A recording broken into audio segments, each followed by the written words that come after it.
empowering women in Christ. Hallelujah. Shekinah ന്യൂസിന്റെ എല്ലാ പ്രിയ പ്രേക്ഷകർക്കും നമ്മുടെ കർത്താവായ യേശുക്രിസ്തുവിന്റെ കൃപയും സമാധാനവും ആശംസിക്കുകയാണ്. ഋഷില്ല പ്രോഗ്രാമിന്റെ ഈ എപ്പിസോഡിലേക്ക് എല്ലാവരെയും ഏറ്റവും സ്നേഹത്തോടെ സ്വാഗതം ചെയ്യുന്നു. നമ്മൾ കഴിഞ്ഞ ആഴ്ച ചിന്തിച്ചത് അത്താലിയ രാജ്ഞിയെ കുറിച്ചായിരുന്നു. പഴയ നിയമത്തിൽ ജെസബെലിന്റെയും ആഹാബിന്റെയും മകളായിട്ട് തിരുവചനം നമ്മുടെ മുൻപിൽ നിർത്തുന്ന അത്താലിയ രാജ്ഞി തന്റെ ജീവിതം പരിപൂർണമായിട്ടും തിന്മയിൽ ആശ്രയിച്ച് കർത്താവിനെതിരെ നീങ്ങിയ ഒരു വ്യക്തിയായിരുന്നു അത്താലിയ രാജ്ഞി. പരിശുദ്ധ ബൈബിളിൽ യൂദാ ഗോത്രത്തിന്റെ സിംഹാസനത്തിൽ ഇരുന്ന ഏക സ്ത്രീയാണ് ഈ അത്താലിയ രാജ്ഞി. എന്നാൽ തന്റെ നേട്ടങ്ങൾക്ക് വേണ്ടി, തന്റെ കാര്യപ്രാപ്തിക്ക് വേണ്ടി, തന്റെ ലക്ഷ്യത്തെ സ്വീകരിക്കുന്നതിന് വേണ്ടി അവൾ തെറ്റായ വഴികളിലൂടെ നീങ്ങുകയാണ്. കർത്താവിന് നിരക്കാത്ത കാര്യങ്ങളെല്ലാം ചെയ്തു കൂട്ടുകയാണ്. താൽക്കാലികമായി അവൾ അവളുടെ ലക്ഷ്യം നേടി എന്ന് തോന്നിയാൽ പോലും അത് സ്ഥിരമായിരുന്നില്ല. നമ്മൾ കണ്ടതാണ്, അവളുടെ അന്ത്യം വളരെ ദയനീയമായിരുന്നു. എൻ്റെ പ്രിയ സഹോദരങ്ങളെ, കർത്താവിനെ ഉപേക്ഷിച്ച് കർത്താവിനെതിരെ നിന്നുകൊണ്ട് നാം എന്തൊക്കെ നേടിയെന്ന് ചിന്തിച്ചാലും അത് ഒരിക്കൽ നമ്മെ വിട്ടു പിരിയുക തന്നെ ചെയ്യുമെന്ന് തിരുവചനം ആവർത്തിച്ച് നമ്മോട് പറയുന്നുണ്ട്. സാമുവേൽ പ്രവാചകന്റെ 1-ാം പുസ്തകത്തിൽ 2-ാം അധ്യായം, അവിടെ സാമുവേൽ പ്രവാചകന്റെ അമ്മ ഹന്ന തനിക്ക് കർത്താവ് നൽകിയ അനുഗ്രഹങ്ങളെ പ്രതി കർത്താവിന് നന്ദി പറഞ്ഞ് പ്രാർത്ഥിക്കുന്ന ഒരു ഭാഗമാണ്. അവിടെ 9-ാം വാക്യത്തിൽ ഹന്ന കർത്താവിനോട് ഇപ്രകാരം പറയുകയാണ്: തന്റെ വിശ്വസ്തരുടെ പാദങ്ങളെ അവിടുന്ന് കാക്കുന്നു, ദുഷ്ടന്മാർ അന്ധകാരത്തിൽ ഉപേക്ഷിക്കപ്പെടുന്നു, ശക്തിയാൽ ആരും പ്രബലനാകുന്നില്ല. ദുഷ്ടന്മാരുടെ ആ ഒരു ദാരുണാന്ത്യത്തെ കുറിച്ച് തിരുവചനം വീണ്ടും പറയുകയാ. അവർ അന്ധകാരത്തിൽ ഉപേക്ഷിക്കപ്പെടുമെന്ന്. തങ്ങളുടെ തന്നെ ശക്തിയിൽ ആശ്രയിക്കുന്നതിലൂടെ ആരും ഒരിക്കലും പ്രബലരാവുകയില്ല എന്ന്.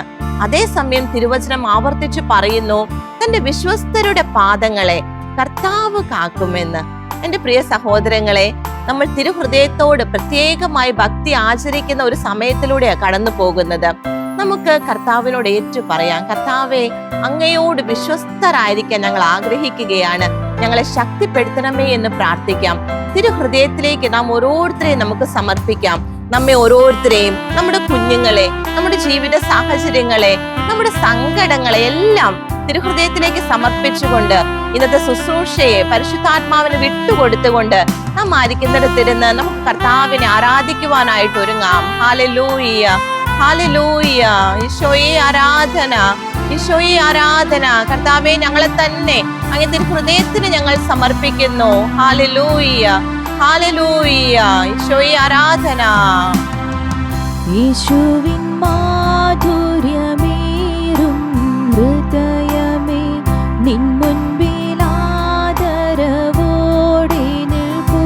ഈശോയെ ആരാധന. സമൂഹത്തിന്റെ ദൈവവും കർത്താവും അങ്ങാണെന്നേറ്റു ചൊല്ലുന്നു ഞങ്ങൾ. ഹല്ലേലൂയ. സമൂഹത്തിന്റെ ദൈവവും കർത്താവും അങ്ങാണെന്നേറ്റു ചൊല്ലുന്നു ഞങ്ങൾ. ഹല്ലേലൂയ. ഈശോയെ, ഞങ്ങൾ പ്രാർത്ഥിക്കുകയാണ്. അങ്ങേ തിരുഹൃദയത്തിന് ഞങ്ങൾ ഓരോരുത്തരെയും സമർപ്പിക്കുകയാണ്. അങ്ങാണ് ഞങ്ങളുടെ ദൈവമെന്ന്, അങ്ങാണ് ഞങ്ങളുടെ കർത്താവ് എന്ന് ഞങ്ങൾ ഏറ്റു പറയുന്നു. അങ്ങേക്ക് പ്രീതികരമായത് ചെയ്യുവാൻ, അങ്ങയോട് വിശ്വസ്തരായിരിക്കുവാൻ കർത്താവേ ഞങ്ങളെ ബലപ്പെടുത്തണമേ, ഞങ്ങളെ അഭിഷേകം ചെയ്യണമേ. Hallelujah, hallelujah. അങ്ങേക്ക് പ്രീതികരമായവ ചെയ്യുവാൻ ഞങ്ങളെ നീ തന്നെ അനുഗ്രഹിക്കൂ. ഈശോയെ, ഞങ്ങൾ പ്രാർത്ഥിക്കുന്നു. അങ്ങേക്ക് പ്രീതികരമായവ ചെയ്യുവാൻ ഞങ്ങളെ നീ തന്നെ അനുഗ്രഹിക്കൂ. ഹല്ലേലൂയ. അങ്ങേക്ക് വേദന ചേർക്കുന്നതൊന്നുമേ ചെയ്യാതിരിക്കുവാൻ നീ തുണയ്ക്കൂ. അങ്ങേക്ക് വേദന ചേർക്കുന്നതൊന്നുമേ ചെയ്യാതിരിക്കുവാൻ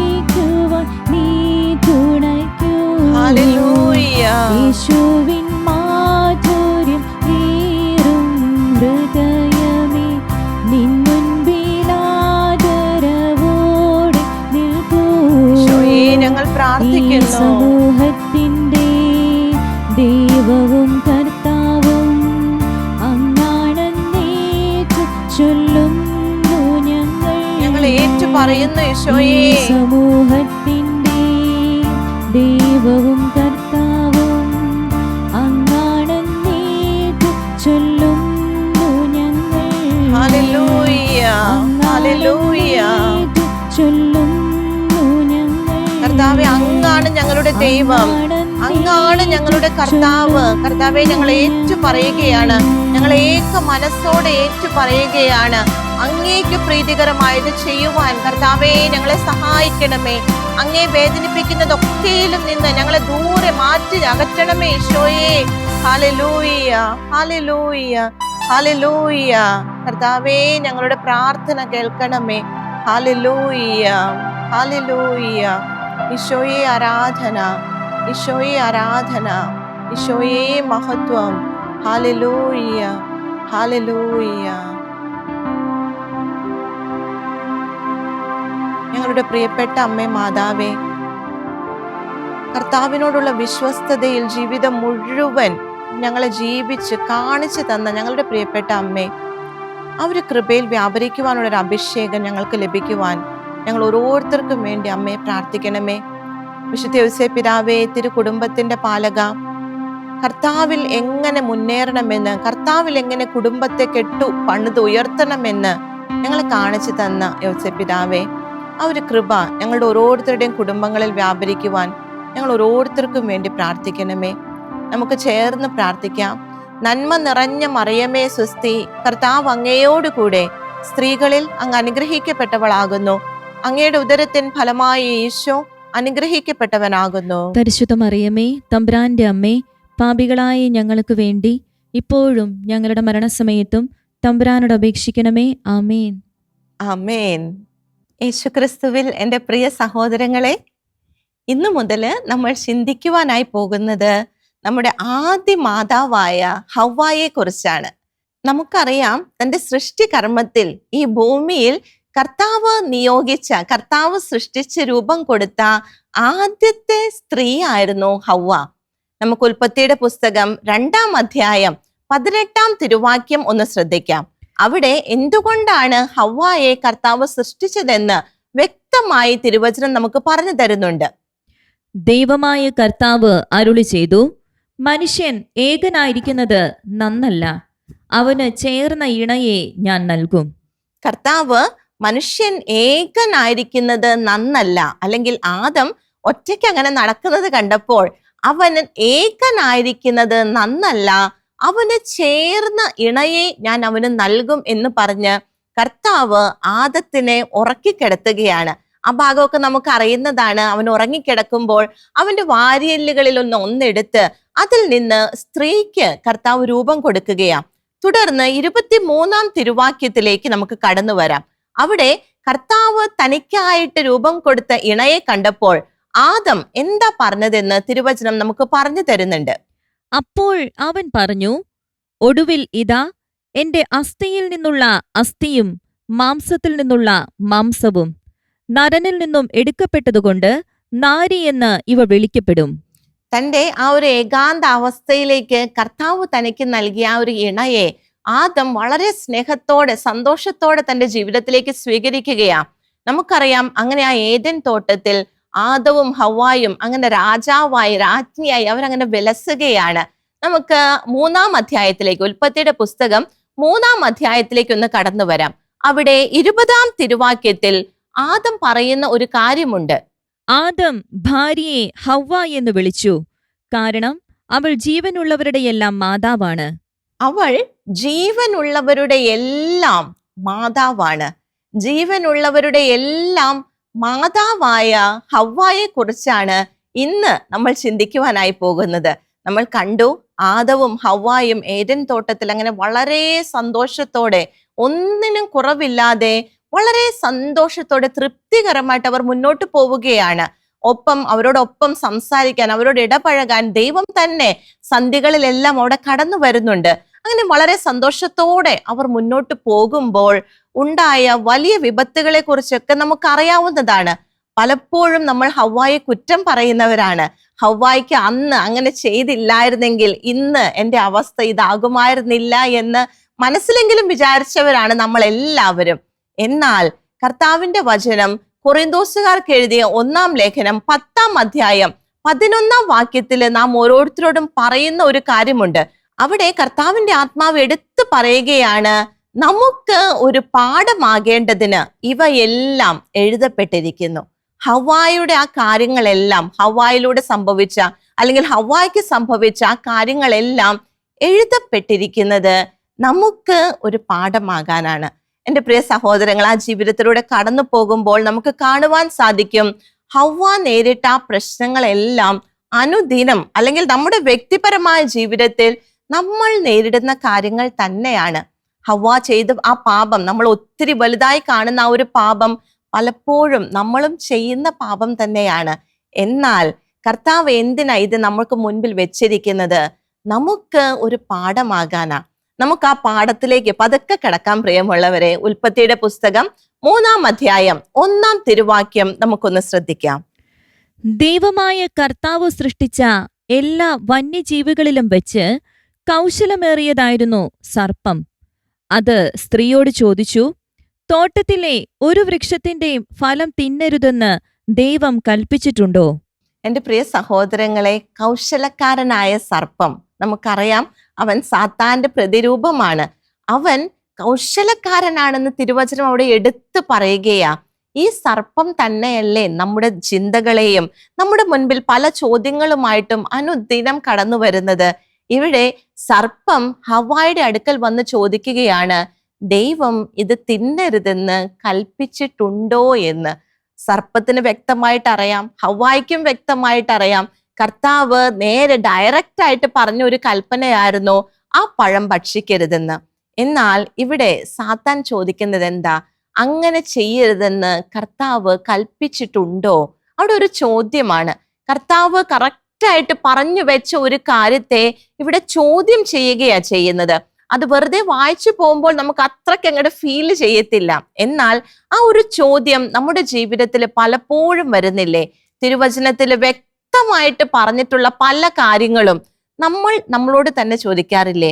ഇത്രയ്ക്കൊക്കെ വേണോ? ഇങ്ങനെയൊക്കെ പോകാൻ കർത്താവ് പറഞ്ഞിട്ടുണ്ടോ? ഇതൊക്കെ ചെയ്യാൻ കർത്താവ് പറഞ്ഞിട്ടുണ്ടോ? ഇതേ ചോദ്യമാണ് അന്ന് ഹവ്വായോട് സർപ്പം ചോദിച്ചത്. അത് കഴിക്കരുതെന്ന് കർത്താവ് പറഞ്ഞിട്ടുണ്ടോ? അവിടെ ഹവ്വായ്ക്ക് കൃത്യമായ ഒരു സ്റ്റാൻഡ് ഉണ്ടായിരുന്നു. നമുക്ക് ആ 2-3 തിരുവചനങ്ങൾ ഒന്ന് ശ്രദ്ധിക്കാം. സ്ത്രീ സർപ്പത്തോട് പറഞ്ഞു, തോട്ടത്തിലെ വൃക്ഷങ്ങളുടെ പഴങ്ങൾ ഞങ്ങൾക്ക് ഭക്ഷിക്കാം. എന്നാൽ തോട്ടത്തിന്റെ നടുവിലുള്ള മരത്തിന്റെ പഴം ഭക്ഷിക്കുകയോ തൊടുക പോലുമോ അരുത്. ഭക്ഷിച്ചാൽ നിങ്ങൾ മരിക്കുമെന്ന് ദൈവം പറഞ്ഞിട്ടുണ്ട്. ഇവിടെ ഹവ്വ വളരെ കൃത്യമായിട്ട് മറുപടി നൽകുന്നുണ്ട്. കർത്താവിന്റെ കൽപ്പന എന്താണെന്ന് ഹവ്വായ്ക്ക് വ്യക്തമായിട്ട് അറിയാം. പക്ഷെ എൻ്റെ പ്രിയ സഹോദരങ്ങളെ, ഈ സർപ്പത്തിന്റെ ഈ ഒരു ചോദ്യം, ആ ഒരു ക്വസ്റ്റ്യൻ ഹവ്വായുടെ മനസ്സിൽ അവിടെ ഒരു സംശയത്തിന്റെ നിഴലിട്ട് കൊടുക്കുന്നതായിട്ട് നമുക്ക് കാണുവാൻ സാധിക്കും. വളരെ വ്യക്തമായിട്ട് ഹവ്വായ്ക്ക് അത് അറിയാമായിരുന്നെങ്കിലും അവിടെ ഒരു ചോദ്യചിഹ്നം ഉയരുന്നുണ്ട്. കർത്താവ് അങ്ങനെ തന്നെയാണോ പറഞ്ഞത്? അത് ഹവ്വായുടെ ഉള്ളിലേക്ക് കടത്തിവിടാൻ സർപ്പം ഇവിടെ വിജയിക്കുന്നതായിട്ടാണ് നമ്മൾ കാണുന്നത്. തൊട്ടടുത്ത വാക്യത്തിലേക്ക് വരുമ്പോൾ സർപ്പം വീണ്ടും എന്താ പറയുന്നത്? 4-ാം തിരുവാക്യം. സർപ്പം സ്ത്രീയോട് പറഞ്ഞു, നിങ്ങൾ മരിക്കുകയില്ല. ഇവിടെ സർപ്പം കർത്താവ് എന്താണോ പറഞ്ഞത് അതിന് നേരെ വിപരീതമായിട്ട് യാതൊരു നാണവുമില്ലാതെ പറയുകയാണ്, നിങ്ങൾ മരിക്കുകയില്ല. നിങ്ങൾ മരിക്കും എന്ന് കർത്താവ് പറഞ്ഞതിന് നേരെ എതിരായിട്ട് പറയുമ്പോൾ ഹവ്വായ്ക്ക് ഓൾറെഡി നമുക്കറിയാം മനസ്സിൽ ഒരു ചോദ്യചിഹ്നം ഉയർന്നാ നിൽക്കുന്നത്. ഈ ഒരു കാര്യം ചിന്തിക്കുമ്പോൾ നമ്മുടെ ജീവിതത്തിലേക്കും കൂടെ ഒപ്പം നമുക്ക് യാത്ര ചെയ്യാം. പല കാര്യങ്ങളിലും കർത്താവ് നേരിട്ട് പറഞ്ഞിട്ടുള്ള പല കാര്യങ്ങളിലും നമ്മുടെ മനസ്സിൽ ചോദ്യങ്ങൾ ഉയർന്നു നിൽക്കുന്ന സമയത്ത് ആരെങ്കിലുമൊക്കെ നമുക്ക് ഈ ഒരു ക്ലാരിറ്റി തരും. അത് അങ്ങനെ ചെയ്തതുകൊണ്ട് യാതൊരു കുഴപ്പവുമില്ല. ഇവിടെ സർപ്പം നേരിട്ട് വന്ന് പറയുകയാണ്, നിങ്ങൾ മരിക്കുകയില്ലെന്ന് തന്നെയല്ല, തൊട്ടടുത്ത വാക്യത്തിൽ എന്താ സർപ്പം കൂട്ടിച്ചേർക്കുന്നത്? അത് തിന്നുന്ന ദിവസം നിങ്ങളുടെ കണ്ണുകൾ തുറക്കുമെന്നും നന്മയും തിന്മയും അറിഞ്ഞ് നിങ്ങൾ ദൈവത്തെ പോലെ ആകുമെന്നും ദൈവത്തിനറിയാം. സർപ്പം വളരെ തന്ത്രപൂർവം ആദ്യം പറഞ്ഞതുപോലെ കൗശലത്തിൽ നിറഞ്ഞു നിന്നുകൊണ്ട് ഹവ്വായോട് സംസാരിക്കുകയാ. തന്റെ ട്രാപ്പിലേക്ക് പതുക്കെ പതുക്കെ ഹവ്വായെ വീഴ്ത്തുകയാ. എൻ്റെ പ്രിയ സഹോദരങ്ങളെ, ഇത് തന്നെയാണ് നമ്മുടെ ജീവിതത്തിലും സംഭവിക്കുന്നത്. കർത്താവ് തൻ്റെ കാര്യങ്ങളെ എവിടെയൊക്കെ നമ്മൾ ബൗണ്ടറി കീപ്പ് ചെയ്യണം, വളരെ കൃത്യമായിട്ട് കർത്താവ് നമുക്കത് കാണിച്ചു തന്നിട്ടുണ്ട്. കൃത്യമായ വചന അടിസ്ഥാനത്തിൽ എല്ലാം കർത്താവ് നമുക്ക് പറഞ്ഞു തന്നിട്ടുണ്ട്. എന്നാൽ മറ്റുള്ളവരുടെ അഭിപ്രായങ്ങൾ കേട്ട് മറ്റുള്ളവർ ലാഘവത്തോടെ അത് കാണുന്നത് എടുക്കുന്നത് കാണുമ്പോൾ അതിലേക്കൊക്കെ നമ്മൾ ആകർഷിക്കപ്പെടുകയാ. കർത്താവിന്റെ കൽപ്പന അത് കർത്താവ് പറഞ്ഞിട്ടുണ്ടോ? ഇങ്ങനെയൊക്കെ ആയിരിക്കുമോ കർത്താവ് ഉദ്ദേശിച്ചിട്ടുണ്ടാവുക? ഒന്നും അല്ലെങ്കിലും ഇതിങ്ങനെ ചെയ്താൽ, കുറച്ചൊന്ന് കോംപ്രമൈസ് ചെയ്താൽ കൂടുതൽ നന്മയിലേക്കല്ലേ നമുക്ക് പോകേണ്ടി വരിക? നമുക്ക് കൂടുതൽ നേട്ടം ഉണ്ടാവുകയല്ലേ ചെയ്യുക? നമ്മുടെ ജീവിത സാഹചര്യങ്ങളിൽ പലപ്പോഴും നമ്മൾ ആ വഴിക്കാ ചിന്തിക്കുക. കർത്താവ് പറഞ്ഞ കാര്യങ്ങൾ അത് നമുക്കറിയാം, വ്യക്തമായിട്ടറിയാം. ഇവിടെ ഹവ്വായ്ക്ക് വളരെ വ്യക്തമായിട്ട് അറിയാമായിരുന്നു. എന്നാൽ അതിന് നേരെ വിപരീതമായിട്ട് സർപ്പം പറഞ്ഞപ്പോൾ ആ ട്രാപ്പിലേക്ക് ഹവ്വ വീണു പോവുകയാ. എൻ്റെ പ്രിയ സഹോദരങ്ങളെ, നമ്മുടെ ജീവിതത്തിൽ ഇത് സംഭവിച്ചിട്ടുണ്ടോ എന്ന് നമ്മൾ ചിന്തിക്കണം. നമ്മൾ സ്വയം വിലയിരുത്തുക. നമുക്ക് പല കാര്യങ്ങളും അറിയാം. കർത്താവിന്റെ കൽപ്പനകൾ എന്താണെന്ന് വ്യക്തമായിട്ട് നമുക്കറിയാം. ഏതൊക്കെ തലങ്ങളിൽ എനിക്ക് ഇടപെടാമെന്ന്, എവിടം വരെ എനിക്ക് പോകാമെന്നെല്ലാം കർത്താവ് വ്യക്തമായിട്ട് തിരുവചനത്തിൽ നമുക്ക് പറഞ്ഞു തന്നിട്ടുണ്ട്. എന്നാൽ മറ്റു പലതും കാണുമ്പോൾ, പലരുടെയും വാക്കുകൾ കേൾക്കുമ്പോൾ കർത്താവ് ഇതായിരിക്കുമോ ചിന്തിച്ചിട്ടുണ്ടാവുക? ഇത്രയൊക്കെ വേണമോ? ആ ഒരു ചിന്താഗതിയിലേക്ക് നമ്മൾ പലപ്പോഴും പോയിട്ടുണ്ട്. പലപ്പോഴും കർത്താവിന്റെ കൽപ്പനകളോട് ചേർന്ന് നിൽക്കുന്ന ആ ഒരു അവസ്ഥയിൽ നിന്ന് നമ്മൾ മാറിപ്പോയിട്ടുണ്ട്. ഹവ്വായ്ക്ക് ഇവിടെ എന്താ സംഭവിച്ചത്? 5-ാം തിരുവാക്യം ഒരിക്കൽ കൂടി നമുക്കൊന്ന് ശ്രദ്ധയോടെ കേൾക്കാം. അവിടെ സർപ്പം ഹവ്വായോട് എന്താ പറഞ്ഞത്? അത് തിന്നുന്ന ദിവസം നിങ്ങളുടെ കണ്ണുകൾ തുറക്കുമെന്നും നന്മയും തിന്മയും അറിഞ്ഞ് നിങ്ങൾ ദൈവത്തെ പോലെ ആകുമെന്നും ദൈവത്തിനറിയാം. അതുകൊണ്ടാണ് ദൈവം അത് തിന്നരുതെന്ന് പറഞ്ഞതെന്നാണ് സർപ്പം പറഞ്ഞു വരുന്നത്. അവസാനം ഹവ്വ എന്ത് കൺക്ലൂഷനിലെത്തിയേ? 6-ാം തിരുവാക്യം നമുക്കൊന്ന് ശ്രദ്ധിക്കാം. ആ വൃക്ഷത്തിന്റെ പഴം ആസ്വാദ്യവും കണ്ണിന് കൗതുകകരവും അറിവേകാൻ കഴിയുമെന്നതിനാൽ അഭികാമ്യവും ആണെന്ന് കണ്ട് അവൾ അത് പറിച്ചു തിന്നു, ഭർത്താവിനും കൊടുത്തു, അവനും തിന്നു. എൻ്റെ പ്രിയ സഹോദരങ്ങളെ, സർപ്പം വെച്ച ട്രാപ്പിലേക്ക് ഹവ്വ വീണു പോവുകയാണ്. അവന്റെ ആ ഒരു വലിയ കൗശലത്തിന്റെ മുൻപിൽ ഹവ്വ വീണു പോവുകയാണ്. അവൾ അത് പറിച്ചു തിന്നുകയാ, ഭർത്താവിനും കൊടുക്കുകയാ. തൊട്ടു മുൻപിൽ നമ്മൾ കണ്ടതാണ്, അത് കഴിക്കരുതെന്ന് കർത്താവ് പറഞ്ഞിട്ടുണ്ടെന്ന് വളരെ ബോൾഡായിട്ട് പറയുന്ന ഹവ്വായെ. കഴിക്കരുതെന്ന് മാത്രമല്ല, തൊടുക പോലും ചെയ്യരുതെന്നാ ഹവ്വ കൂട്ടിച്ചേർത്തത്. എന്നാൽ അത് പറിച്ചു തിന്നുന്ന, ഭർത്താവിനും കൊടുക്കുന്ന ആ ഒരു ഹവ്വായെ നമ്മൾ ഇവിടെ കാണുന്നേ. ഇവിടെ എന്താ പ്രിയമുള്ളവരെ നമുക്ക് ലഭിക്കുന്ന ഒരു പാഠം? കൗശലക്കാരനായ സർപ്പത്തിന്റെ ആ ഒരു കൗശലത്തെ കുറിച്ചാ കർത്താവ് നമുക്കിവിടെ വെളിച്ചം വീശി തരുന്നത്. എത്ര സൂത്രക്കാരനായിട്ട് അവൻ ആ ഹവ്വായെ തെറ്റിലേക്ക് കൊണ്ടുപോയത്. ഇതേ സർപ്പമാണ് ഇന്ന് നമ്മെയും തെറ്റിലേക്ക് വലിച്ചിഴയ്ക്കാനായിട്ട് കെണിഞ്ഞു പരിശ്രമിച്ച് നമ്മോടൊപ്പമുള്ളത്. പ്രിയ സഹോദരങ്ങളെ, അവന്റെ തന്ത്രങ്ങളെ കുറിച്ച് നമ്മൾ അജ്ഞരല്ലല്ലോ എന്ന് തിരുവചനം പറയുന്നുണ്ട്. അജ്ഞരാണെങ്കിൽ തീർച്ചയായിട്ടും അവന്റെ തന്ത്രത്തിൽ നമ്മൾ വീഴുക തന്നെ ചെയ്യും. ഹവ്വ ഇവിടെ എക്സ്ക്യൂസുകൾ പറയുന്നതായിട്ടാണ് നമ്മൾ കാണുന്നത്. എന്താ ഹവ്വ പറഞ്ഞത്? ആ പഴം ആസ്വാദ്യകരമാണ്, അത് കണ്ണിന് കൗതുകം നൽകുന്നതാണ്, അറിവേകാൻ കഴിയുമെന്നതിനാൽ അഭികാമ്യമാണ്. തന്റെ തെറ്റിനെ, തന്റെ അനുസരണക്കേടിനെ ന്യായീകരിക്കുന്ന, അതിന് എക്സ്പ്ലനേഷൻസ് നൽകുന്ന ഒരു ഹവ്വായെ നമ്മൾ അവിടെ കാണുന്നത്. തെറ്റ് ചെയ്യുകയാണെന്ന് നമുക്കറിയാം, പക്ഷെ അതിന് ഇതൊക്കെ ഇത്രമാത്രം നന്മകൾ അതിലൂടെ വരുന്നില്ലേ എന്നാ ഹവ്വ ഇവിടെ പറയുന്നത്. എൻ്റെ പ്രിയ സഹോദരങ്ങളെ, നമുക്കൊന്ന് ചിന്തിക്കാം. പലതും ചെയ്യുമ്പോൾ നമുക്കറിയാം തെറ്റാണെന്ന്. എന്നാൽ മറുവശത്ത് ഇത്രയേറെ നേട്ടങ്ങൾ ഇതിലൂടെ വരുന്നില്ലേ? ഒരു നുണ പറഞ്ഞാല്, നുണ പറയുന്നത് തെറ്റാണെന്ന് എനിക്കറിയാം, പക്ഷേ നന്മയ്ക്ക് വേണ്ടി ആകുമ്പോൾ നുണ പറയാമല്ലോ. നമ്മൾ പലരും പറയുന്ന ഒരു കാര്യമാണ്. ഹവ്വ ഇത് തന്നെ ഇവിടെ ചെയ്തത്. അറിവേകാൻ കഴിയുമെന്നതിനാൽ, അഭികാമ്യമായതിനാലാണ് ഞാൻ ഈ പഴം കഴിക്കുന്നത്. അതെനിക്ക് അറിവ് നൽകും. പക്ഷേ ആ അറിവ് നൽകും എന്നുള്ളത് സാത്താന്റെ ഒരു ട്രാപ്പായിരുന്നു. ആ ട്രാപ്പിലാണ് അവൾ വീണു പോയത്. എൻ്റെ പ്രിയ സഹോദരങ്ങളെ, നമ്മൾ വളരെ ശ്രദ്ധയോടെ നീങ്ങേണ്ട ഒരു കാലഘട്ടത്തിലാണ്. ഇതുപോലെ നമ്മളെ തന്ത്രങ്ങൾ ഉപയോഗിച്ച് നമ്മളെ തെറ്റിലേക്ക് കൊണ്ടുപോകുന്ന സാത്താൻ വളരെ വിജിലന്റ് ആയിട്ട് നമ്മുടെ ഇടയിൽ വ്യാപരിക്കുന്ന ഒരു സമയമാണ്. വളരെ ശ്രദ്ധയോടെ നമ്മൾ മുന്നോട്ട് പോകേണ്ട സമയമാ. എൻ്റെ പ്രിയ സഹോദരങ്ങളെ, ഇതൊക്കെ ആരംഭിച്ചത് എവിടെയായിരുന്നു?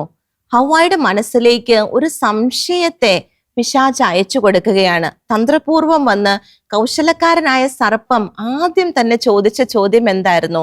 ഇങ്ങനെ ചെയ്യരുതെന്ന് ദൈവം പറഞ്ഞിട്ടുണ്ടോ? കർത്താവ് പറഞ്ഞ കാര്യങ്ങളിലേക്ക് ഒരു സംശയത്തെ അയക്കുകയാണ്.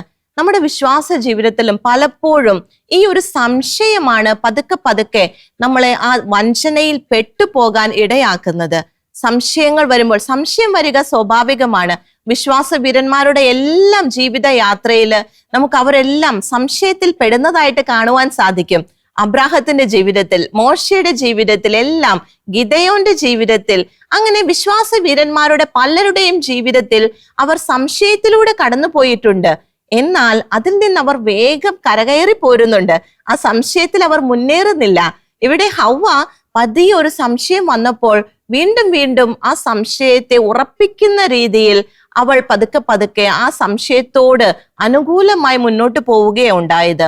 യാക്കോബ് ശ്ലീഹ എഴുതിയ ലേഖനം 1-ാം അധ്യായം 6 മുതലുള്ള തിരുവാക്യത്തിൽ ശ്ലീഹ നമുക്ക് വ്യക്തമായ ഒരു ആഹ്വാനം നൽകുന്നുണ്ട്. സംശയിക്കാതെ വിശ്വാസത്തോടെ വേണം ചോദിക്കാൻ. സംശയിക്കുന്നവൻ കാറ്റിൽ ഇളകി മറിയുന്ന കടൽ തിരയ്ക്ക് തുല്യനാണ്. സംശയിക്കുന്നവൻ കാറ്റിൽ ഇളകി മറിയുന്ന കടൽ തിരയ്ക്ക് തുല്യനാണെന്ന യാക്കോബ് ശ്ലീഹ പറയുന്നത്. തൊട്ടടുത്ത വാക്യത്തിൽ വീണ്ടും ശ്ലീഹ തുടരുകയാണ്. സംശയ മനസ്കനും എല്ലാ കാര്യങ്ങളിലും ചഞ്ചല പ്രകൃതിയുമായ ഒരുവന് എന്തെങ്കിലും കർത്താവിൽ നിന്ന് ലഭിക്കുമെന്ന് കരുതരുത്. ചഞ്ചല മനസ്കരാവുമ്പോൾ, സംശയപ്രകൃതിയിൽ എപ്പോഴും ആയിരിക്കുമ്പോൾ കർത്താവ് നൽകുന്ന അനുഗ്രഹങ്ങളെ പ്രാപിക്കാൻ അവന് സാധിക്കുകയില്ല. എന്തെങ്കിലും കർത്താവിൽ നിന്ന് ലഭിക്കുമെന്ന് കരുതരുത് എന്ന് പറയുമ്പോൾ കർത്താവ് തരുന്നില്ല എന്നല്ല അതിനർത്ഥം. അത് പ്രാപിക്കാൻ നമ്മുടെ സംശയങ്ങൾ, നമ്മളുടെ ആ ചഞ്ചല മനസ്സ് അതിന് സമ്മതിക്കത്തില്ല. കർത്താവ് നൽകുന്നുണ്ട്, അത് സ്വീകരിക്കാൻ നമുക്ക് സാധിക്കുകയില്ല. വീണ്ടും പൗലോസ്ലീഹ നമുക്ക് വ്യക്തമായ ഒരു ആഹ്വാനം നൽകുന്നുണ്ട്. കൊറിന്തോസുകാർക്ക് എഴുതിയ 2-ാം ലേഖനത്തിലേക്ക് നമുക്കൊന്ന് കടന്നു വരാം. 11-ാം അധ്യായം 3-ാം തിരുവാക്യത്തിൽ ശ്ലീഹ എന്താ പറയുന്നത്? എന്നാൽ സർപ്പം ഹവ്വായെ തന്ത്രപൂർവം ചതിച്ചതുപോലെ നിങ്ങളുടെ ചിന്തകൾ ക്രിസ്തുവിലുള്ള ലാളിത്യത്തിലും വിശുദ്ധിയിലും നിന്ന് വ്യതിചലിപ്പിക്കപ്പെടുമോ എന്നു ഞാൻ ഭയപ്പെടുന്നു. ഇവിടെ പൗലോസ്ലീഹ നാം ഓരോരുത്തരോടുമായത് പറയുന്നത്, അന്ന് സർപ്പം ഹവ്വായെ തന്ത്രപൂർവം ചതിച്ചു. ഇന്ന് നമ്മുടെ ചിന്തകൾ ക്രിസ്തുവിലുള്ള ലാളിത്യത്തിൽ നിന്ന്, വിശുദ്ധിയിൽ നിന്നെല്ലാം മാറ്റപ്പെടുമോ, വ്യതിചലിപ്പിക്കപ്പെടുമോ എന്ന് പൗലോസ്ലീഹ ഭയപ്പെടുകയാണെന്നാ പറയുന്നത്. എൻ്റെ പ്രിയ സഹോദരങ്ങളെ, ഈ ഒരു തിരുവചനം നമ്മുടെ ഹൃദയത്തിലേക്ക് നമുക്ക് ഏറ്റെടുക്കാം. അന്ന് വീണുപോയതിൽ, ഹവ്വ തെറ്റു ചെയ്തതിൽ നാം എല്ലാവരും ഹവ്വായെ കുറ്റം പറയുന്നവരാണ്.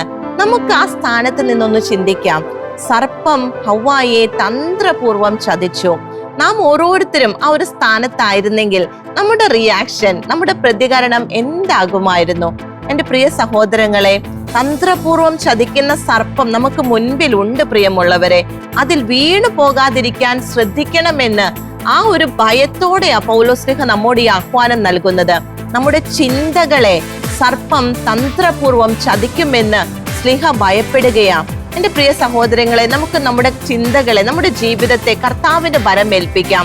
തന്ത്രക്കാരനായ, സൂത്രക്കാരനായ, കൗശലക്കാരനായ സാത്താന് നമ്മുടെ ജീവിതങ്ങളെ വിട്ടുകൊടുക്കാതിരിക്കാം. കർത്താവിന്റെ വചനങ്ങളെ നമുക്ക് മുറുകെ പിടിക്കാം. യേശുനാമ ശക്തിയിൽ നമ്മുടെ ജീവിതത്തെ നമുക്ക് മുൻപോട്ട് കൊണ്ടുപോകാം. ആ തന്ത്രങ്ങളിൽ വീഴാതെ കർത്താവിൽ ഉറച്ചു നിൽക്കാനുള്ള കൃപയ്ക്ക് വേണ്ടി നമുക്ക് പ്രാർത്ഥിക്കാം. പ്രിയമുള്ളവരെ, നാം ആയിരിക്കുന്നിടത്ത് കർത്താവിനോട് നന്ദി പറഞ്ഞുകൊണ്ട്, ആ ഒരു കൃപയ്ക്ക് വേണ്ടി പ്രാർത്ഥിച്ചുകൊണ്ട് നമുക്ക് നമ്മുടെ കർത്താവിനെ ആരാധിക്കാം. Hallelujah, hallelujah. ഈശോയേ നന്ദി.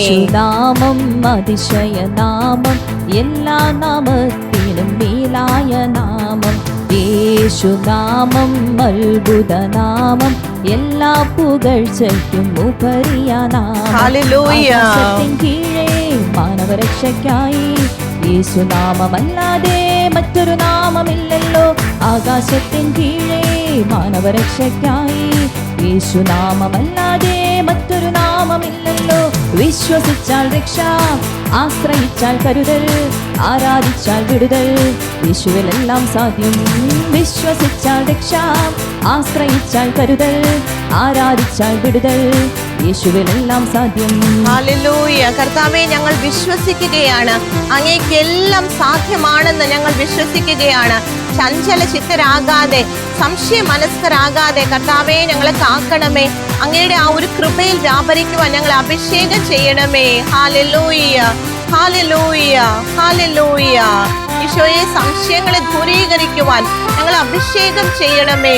അങ്ങിൽ ഉറപ്പോടെ മുന്നേറുവാൻ ഞങ്ങൾ അഭിഷേകം ചെയ്യണമേ. Hallelujah, hallelujah.